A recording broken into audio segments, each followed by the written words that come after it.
Hello everyone, welcome back to ASR, African Stories Realized.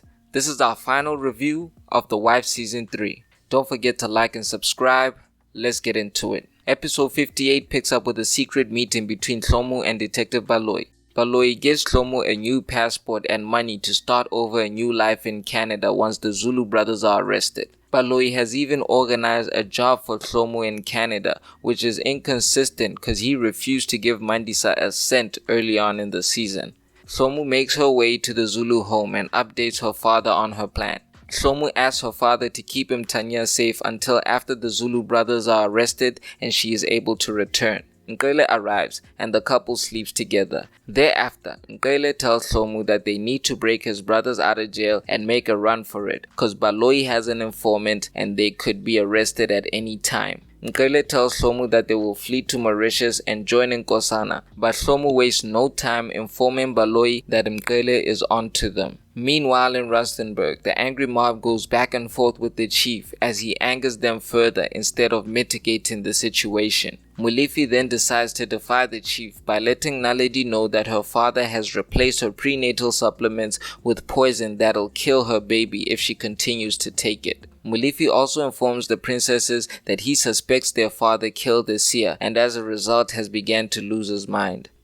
The angry mob would finally gain access to the palace, capturing the chief, Mqhele and Sefako as the princesses hid away from the mob. Meanwhile at the police station, Baloyi continues interrogating Sambulo and Mqhele. Baloyi reveals that he has evidence on all their crimes from the cash-in-transit robberies to the diamond heist in Thabeng. Mqhele arrives at the police station to bail his brothers out, but Baloyi denies that he's holding them and sends Mqhele away. After being sent away, Mqhele meets up with his mole in the police station to help him get his brothers out of jail. The two come up with an escape plan, and during the prison break, Mqhele finds information about the informant in Baloyi's office. Luckily for Hlomu, the docket had her new name on it, Jessica Mtombela. After the prison break, the brothers regroup in a warehouse to plot their next move. The episode ends with a gunman infiltrating the warehouse the brothers were in and shooting Ntsika in the shoulder. Episode 59 picks up after Ntsika is shot, with multiple gunmen starting a shootout with the Zulu brothers. The Zulu brothers would keep firing until they ran out of ammunition, but Kawe was able to kill one of the men with his bare hands before using his weapon to finish off the rest of the gunmen. In the midst of the slaughter, Kawe recognized the men as part of the chief's arms guard in Royal Thabeng. This explains why the palace was left exposed and unprotected, because he had sent most of the guards to kill Kawe. The brothers decide to split up. Kawe will go with Sambulo and help protect Naledi, Mqhele would leave with the wounded Ntsika, and Mqhele rushed home to get Hlomu. Meanwhile in the northwest, the chief Mqhele and Sefako are being held in the dungeons. Tidi arrives to negotiate with her father and demands that he give up his power to her in exchange for sparing his life. The chief agreed, but it would seem he had other plans in mind, as the three prisoners fooled the guards and managed to escape the dungeons. When the mob discovered that the chief had escaped, they accused the princesses of helping him and demanded they die for it. Back at the Zulu home, Mqhele arrived and told Hlomu they need to leave immediately, but when Mqhele goes back for his gun, he finds Hlomu's fake passport and makes the discovery that the informant he's been searching for, Jessica Mtombela, is his wife.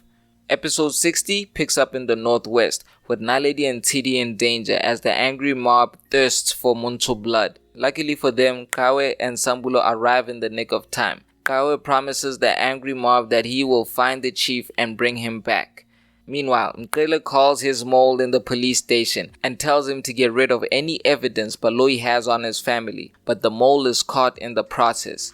Meanwhile, Mqhele confronts Hlomu, or should I say, Jessica Mtombela. Hlomu pleaded for her life, but I think she knew Mqhele had already made up his mind. Mqhele took Hlomu for one last ice cream date, but Hlomu is in contact with Baloyi. And as the police sirens got louder, Mqhele said his final goodbyes to Hlomu and strangled her with the seatbelt of the taxi they first met in.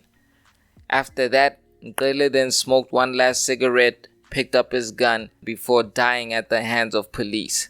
Meanwhile, the chief is at the Zama Zama bar trying to get assistance from them to reclaim his palace, but little does he know that the Zama Zamas are in cahoots with Kawe. who arrived and proceeded to beat the chief into a bloody pulp, with the Zamazamas finishing him off. Molefi then took the chief's body back to the royal palace, and everyone, including Tshidi, recognized Naledi as the new queen. Naledi instead shocked everyone and made the decision to pass her throne on to Tshidi, choosing instead to live out her life with Gawe and their baby.